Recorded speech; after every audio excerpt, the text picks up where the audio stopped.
And one of the examples I always give, if I say the tortoise and the hare, you immediately understand the lesson that slow and steady wins the race. You get the point. But I was thinking about that tonight because even though we learned that as a kid, even though everyone was, oh, yeah, I get it. The reality is that most entrepreneurs are trying to be the hare. They're looking for the shortcuts. They're looking for the thing that they can do that then lets them, sit around and do nothing and not have to actually put in work. They're looking for the easy button. Welcome to the Certified Badass Online Marketing Podcast, where being a badass has less to do with what you wear and what music you listen to, and everything to do with whether you've got the thriving online business of your dreams. I'm your renegade thinking Harvard Law grad turned online entrepreneur host, Bobby Klink. In my years building my thriving business, the most important lesson I've learned is that being a badass online marketer isn't about secret strategies or ninja tactics. It's about doing the basic stuff right and showing the F up. So each week here on the show, you'll get clear, easy to execute guidance on how to build your online business and a swift kick in the ass or two to make sure you're getting it done.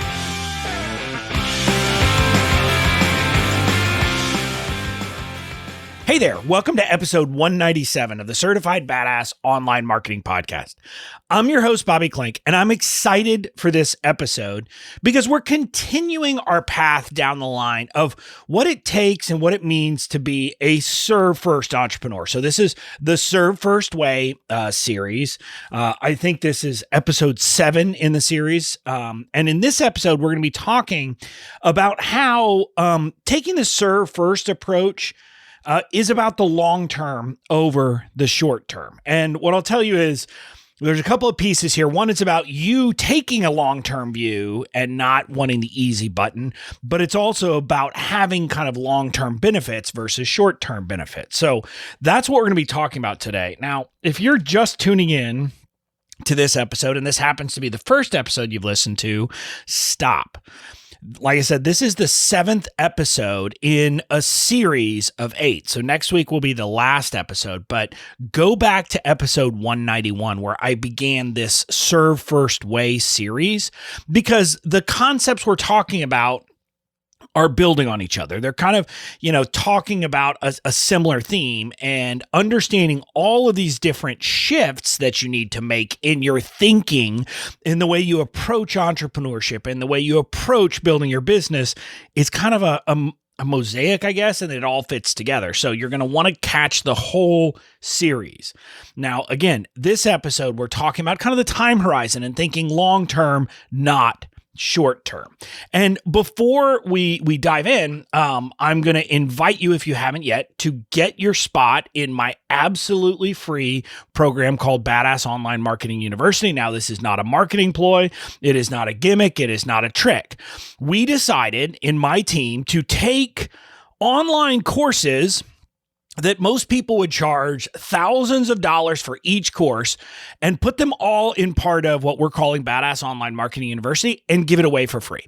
Now, right now, as I'm recording this, we only have one course in there. It's the first course, Online Marketing Foundations, which walks you through how to apply the fundamental principles of marketing, like the principles that professional marketers use, and how to apply that to build an online business that's kind of you being the thought leader. So an information business, a service business, a coaching business, any of those. That's what's in there now, but we are in the process of redoing our tech stack, and in the process, we will be adding at least 3, maybe 4 more courses in very short order. And like I said, my number 2, Katie always wants me to stress this. This is not us creating a bunch of crap and throwing it in there. No, these are legitimate courses. The people who have taken this first course, which is in there, have said it's mind-blowing. But we are going to be adding in a course about list building, a course about messaging, a course about copy, a course about sales pages. So you can see, we're actually giving you a ton of value. And here's the thing. Because I'm not going to be selling any courses about that stuff, I'm not holding stuff back. I'm giving it all. And you get it absolutely free. You can get access by heading over to bobbyklink.com/BOMU, BOMU. Now, we're going to get meta here for a second, because I want to talk about how in some ways my example of creating Bomb U, of creating content that we're putting into that, of putting a ton of my time, my team's time, our effort, our information, our intellectual property into this thing that we're giving away for free is an example of us taking a long view instead of a short view. Now, I said there is no kind of upsell. There is no gimmick to this. Right now, what I offer when it comes down to the business side stuff is implementation help. I've got a coaching program. I've got VIP days. And so I'm trusting that if I give people information, if I help them take these steps, if I create this program, eventually some of those people may ultimately decide they want my help implementing. I don't have a direct path. I don't have a direct funnel. I don't have this, well, I'm going to do this and I'm going to get this in 5 days. No, there's none of that crap. It is me living out the principles we've been talking about in this series, and especially this one, where I am taking a very long-term view. And so that I wanted to give you as a meta. Now, with that, I want to dive into the episode. And it's kind of funny because as I was thinking about this episode and how I wanted to start it and what I wanted to talk about first, I couldn't help but think about something. And it's something that I talk about in a different context. See, when I'm talking about the power of storytelling, I often explain how allegory is powerful. Storytelling is something we remember versus being told information. And that's because we humans are made for to understand stories, to take lessons from stories. And so that's where allegories come in. And one of the examples I always give is that if I say, I'll say it a couple different ways.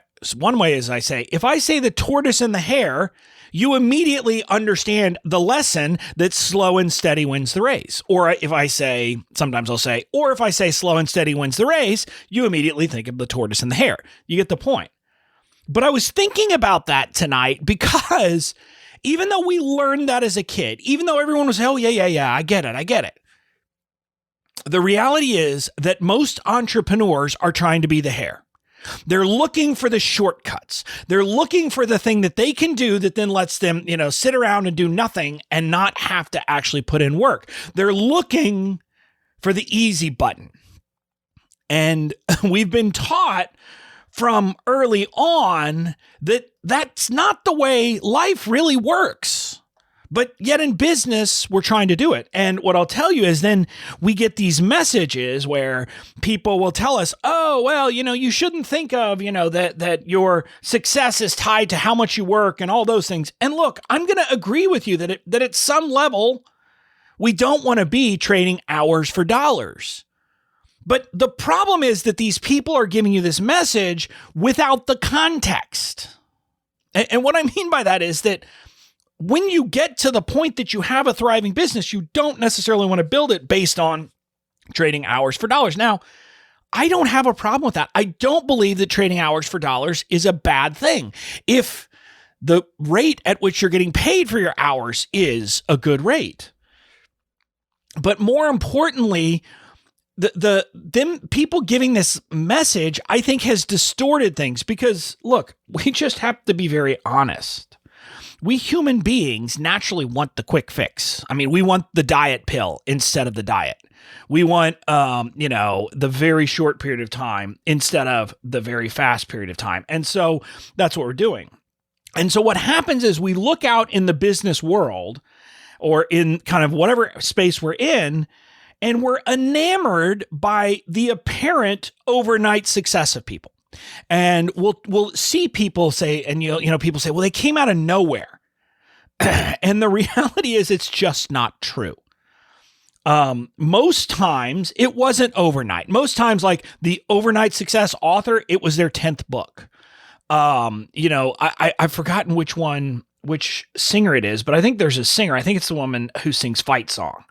I can't remember her name, and I think it's her. I may be getting it wrong, but I heard this story of this woman who, again, was an overnight success or appeared to be an overnight success. What you didn't know is that she had been making music and trying to make a living as a musician for something like 10 or 15 years before that breakthrough moment. And that's the reality of what most times is happening. And I'll use my own case as an example, because some people might look at my 2018, where I went basically from making no money to $250,000 in a year overnight. And they say, man, you were an overnight success. But that's just not true. I mean, I had kind of started learning online marketing techniques in 2014. Now, at the time, it was to build my law firm, but I had started doing that work of learning, of understanding. By the time I got to the thing, and I don't remember when I put it out, I was a best-selling author on Amazon because I had written a book about patent litigation. That happened, I think, in December of 2015. And then I wrote another book about IP for IP plans or something like that for entrepreneurs in 2016. And so I had been doing these things. I understood building your list. I understood the concept of an opt-in page. And I had been doing this of laying the groundwork. But even in this business, I had spent all of 2017 trying to build this business, and that meant investing time, money, etc. I had been on a ton of podcasts. I had hired podcast, pitching people to get me on podcasts. I had done that. I had spent a year and a half solid working on this business before my moment. That's not overnight success. It's the classic example of a hockey stick moment, which is what we see in the online space. But the problem is, we don't think about all of that work before the inflection point. And so we often ignore that. And I was having this discussion with my team recently. I put something in our group chat joking that I wanted a hard button instead of an easy button. Not because I want life to be hard, but because I wanted it as like a prop or as an example to tell people, look, it's going to be hard. Don't think this stuff's going to be easy.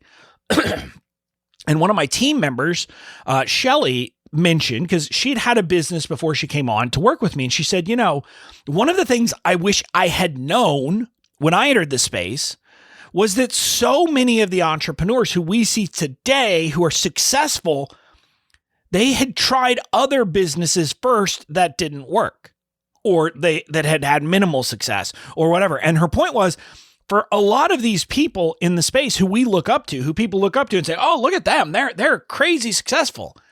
It wasn't their first try.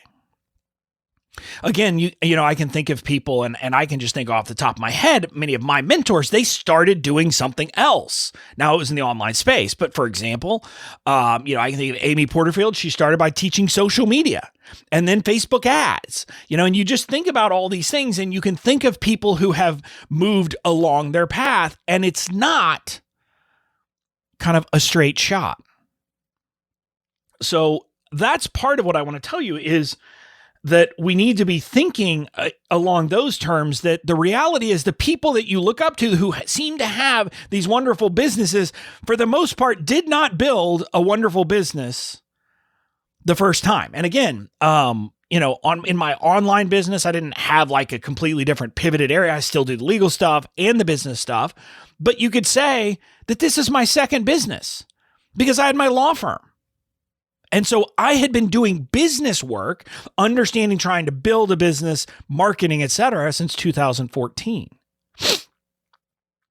So that's kind of, I want to give you that perspective. But second, I want to talk to you for a minute and give you a caution about the hair approach, about the easy button approach, because there have been various ways where people have shot up and found things that led to, some quick success. And what I like to say is that the overnight success methods don't last.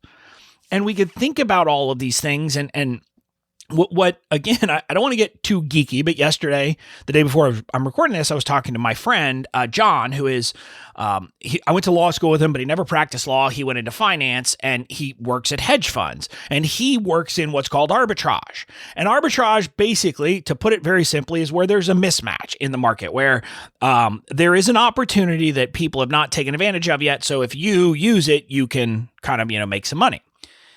And there's been a lot of that in the online space. But the problem is that people who rely on that will overnight see their success go away. Some of the early examples were like the SEO hacks that people tried. And this was like the black hat stuff where, again, and I won't get too much in the weeds, but SEO, if you don't know, is search engine optimization.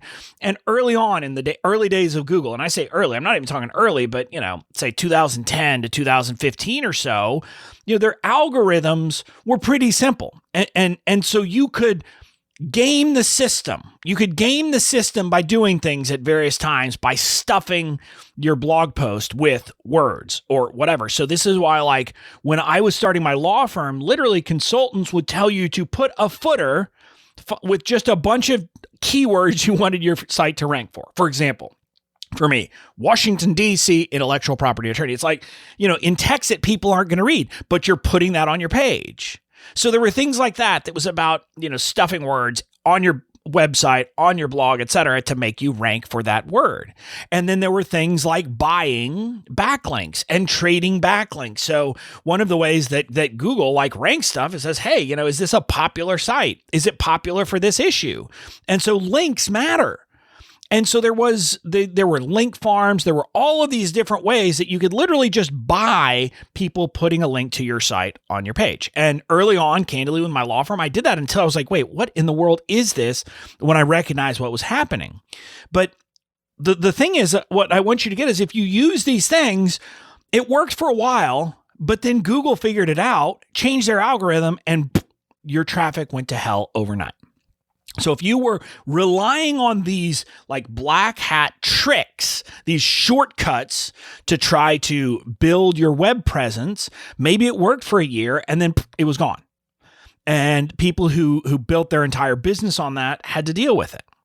Now, the same thing happened on social media. Early on, if someone liked your Facebook page, they would see every single post you put. And so people were making a ton of money by building huge Facebook followings and then posting on their Facebook pages. But again, Facebook changed their algorithm. And overnight, people who had built their entire business on that model lost it. Same thing when, you could see algorithms on Instagram. You've seen all of this play out. And the common theme in a lot of this was people trying to take a quick route. Like they were trying to say, well, we will buy followers, or I will get people to, pay to engage so that they engage with my stuff. So my stuff looks more engaged. There's been all of these things. And it doesn't last. But even in how you message with your community back in 2017, when I was really kind of getting serious about the online space, everybody was talking about Facebook Messenger and the power of Messenger because you had higher open rates and you had higher click rates and all this versus email. And so they're saying, forget email, build this stuff. And again, it's a get rich quick scheme. It wasn't anything else. It was like, hey, here's somewhere where you can exploit this and you should do it. Problem was, again, Facebook has changed the rules and there's a lot of things and you don't hear a lot. Now, people still use Facebook Messenger, but you don't hear a lot of people saying, oh, this is how you're going to make it quick. Or we could talk about the concept of people teach you to literally write a book in a day. And it was about creating authority and it was like, oh, just create it. Who cares? It's all this. Now, maybe that'll work in, very short term, but I don't know about you, but I picked up some of those books not knowing they were a book in a day kind of thing. And I'm like, wow, I'm never doing business with this person because it's a piece of junk. And again, when you think about all of those tactics that we just talked about, none of them has to do with focusing on serving your people. They're all about, serving you as the marketer, about trying to get business, about trying to make money regardless of that. And that's part of the problem. See, what I'll tell you is that success actually comes from the gradual accumulation of wins, the gradual accumulation of goodwill over time. And I'm reminded of this quote that, I've heard it many places. I've most often heard it attributed to Bill Gates. I'm not sure if it was Bill Gates, but it's this quote and this idea that we overestimate what we can do in a day. and underestimate what we can do in a year. And I think that's something we should remember, because his point is, if you're trying to get stuff done, like if you're thinking, oh, I'm going to get it all done today, you're not. But if you have a long view and you're actually thinking, hey, what can I do over time with repeated effort, with repeated work, then it's powerful. And so that's kind of the shift you want to make. And again, I mentioned this a bit ago, but I have to talk about it more specifically here. That the online marketing world in many ways plays to our worst tendencies as humans. We all want the overnight success. We all want the easy button. We all want that diet pill that will make us skinny. And even though it doesn't exist, even though I know it doesn't exist, just FYI, I still will see stuff and I'm like, oh, well, maybe, and I'm nope. I have to hold myself back. It is this thing that's a reality.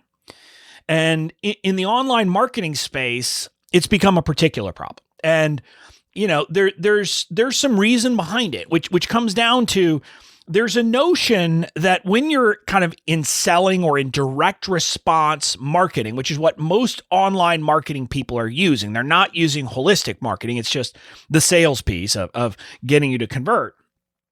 But when you're doing that, you have to change the sophistication of your message based upon the sophistication of the market. And what that means is, where people have heard and are hearing a lot of messages from different people who would potentially solve the same problem as you have to make your promise more and more refined.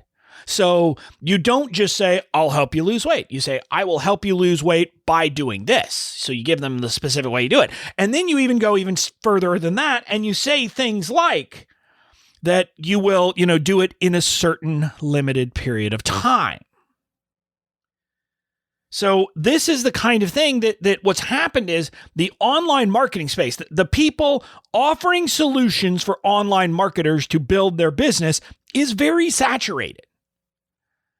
That's why we hear about it. That's why we have all this stuff who are people bombarding us with ways to make money. And so as a result, online marketers have made more and more kind of refined and kind of crazy claims. So, instead of, hey, I'll help you build your business, which would be, something people would use early on, you'll hear, I'll help you build your business in 30 days even if you have no money and even if you have no followers right now. And again, I want you to be honest, you've heard that kind of thing. You've heard that kind of message. It's bull. It's BS. It's not going to work. I'm just going to tell you that. So don't think it's going to work. But you hear that message. And so we're inundated with that message, so we start to believe it.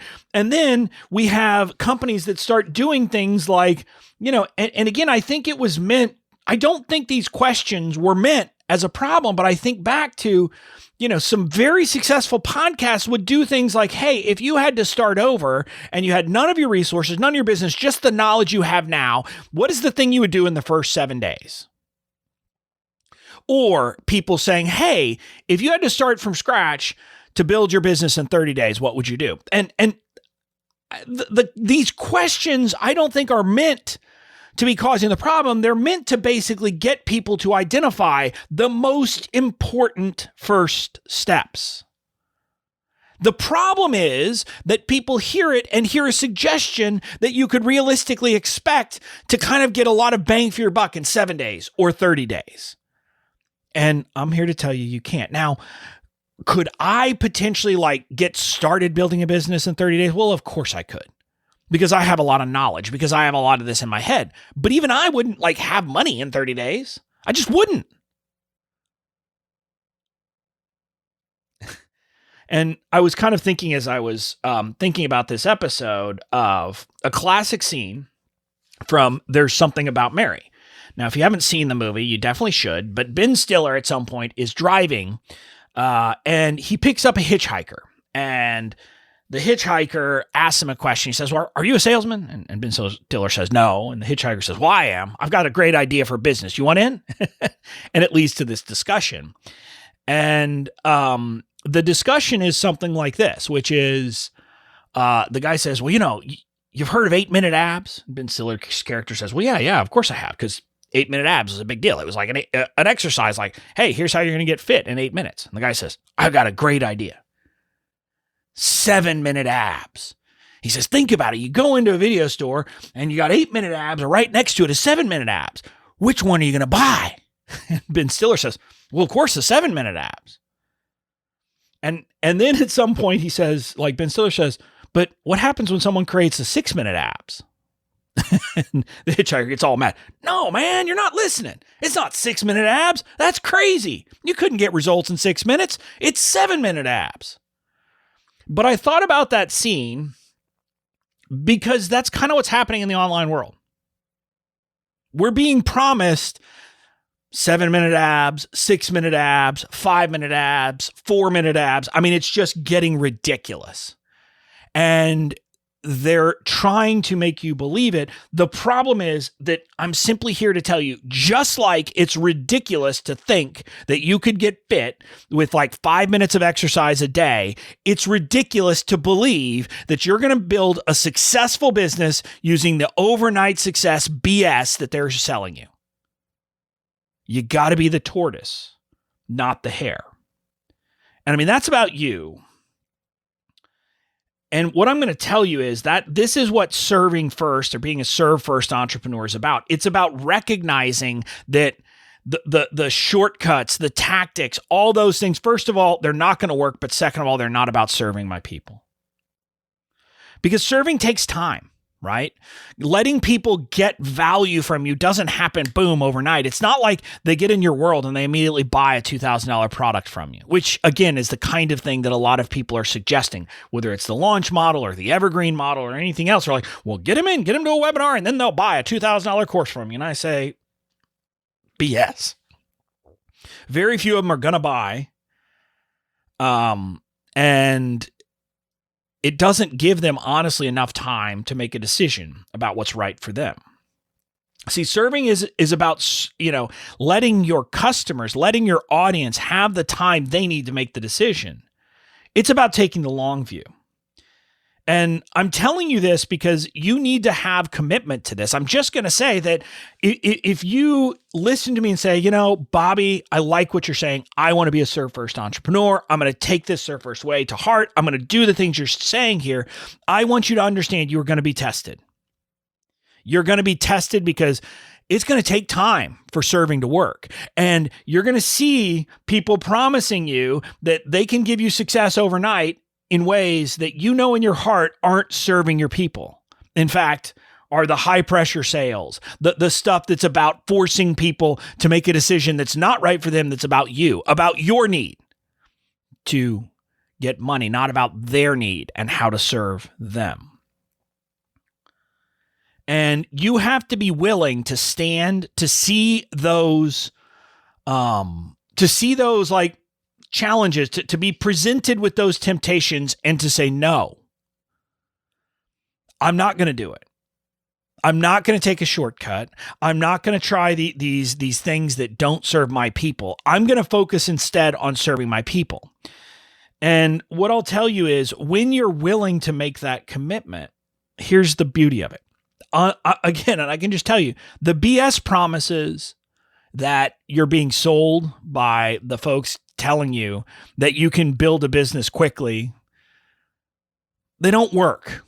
Now, I don't want to say they never work, but the chances of that working for you are about as much as your chances of moving to Nashville and becoming, the next country music star. Seriously, that's what it is. When I look at the space, when I see what's happening, I can just tell you that yes, you see some of those people who have meteoric success. Now, I'm not even sure that they had meteoric success overnight, but there might be 1 in a million who does. But what I'll tell you is you don't see, you don't hear from, you're not paying attention to kind of the wake of destruction for the 99, the 999, the 9,999 people who tried it and it didn't work. That's what the shortcuts do. But here's what I'll tell you. The serve first way actually works.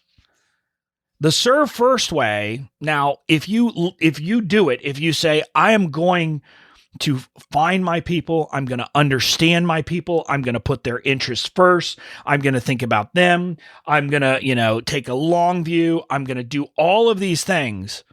It'll work. Not 1 in 100 times, but 99 in 100 times. And really, I can't imagine a situation unless you simply pick something where it's just too small of an audience, so you just can't possibly make money on it. But as long as you pick an audience that is big enough for you to have a big enough impact to make a living, I cannot imagine a way that the serve first way will not work. I mean, I don't guarantee results in my coaching program. I don't guarantee it in anything, but I'm simply saying taking the serve first approach will work. And again, because I'm not selling you anything here, I'm just going to tell you it's guaranteed. Now, it may not work in your time frame, and it may not work if you try it, put it on for a while, and then take it off and discard it. And the times when it doesn't, or it seems not to work, that's why. It's not that the method didn't work. It's not that the approach didn't work. It's that people lost their commitment. And so that's why I wanted to do this episode. Like, I want you to understand that if you're hearing what I'm saying, if you're saying what Bobby's saying is right, this is how I should be building my business. I should be focused on serving people. And I get, if I serve people, that's how I'm going to build a business that's going to last. I get it. You've got to be committed, because otherwise, the serve first way will seem just like another strategy or tactic, even though it's not a strategy or tactic, but it'll just seem like, the latest strategy that you tried on for a while that didn't work. So, you've got to be willing. You've got to be willing to put in the work, to sacrifice, and understand that in time it will pay off and it will work. So, that's it for this episode. Again, I don't want this to be a downer, but one of the things that I honestly believe is that the biggest service I can provide is to counteract kind of the toxic positivity of you're going to be able to build a business in 30 days and you're not going to have to spend any money, because it's just not real. I mean, I see people in groups who are struggling and they've been sold this expectation that they can build a business with no money down, with no real investment, with no real work. And it doesn't work. I mean, that's just the problem. It pisses me off to no end, candidly. And so I believe a big part of my message and what I'm here to do, and the best way I can serve you, is make sure you know that. Make sure you know what you're in for getting into this. So, this episode was about helping you understand it's going to take some time, but, and this is the key thing, it is the most guaranteed way to market. It's the most guaranteed way to build a business. I don't care what people give you of their guarantees of you have a 14-day guarantee, a 30-day guarantee. That's not a guarantee. What I'm telling you is this is going to work if you make the commitment. So if you're with me, if I haven't talked you out of the serve first way, come back next week, because next week I'm going to give you the last episode. We're going to close the loop on the serve first way. That's it. Enjoy your week, and I'll see you again next week.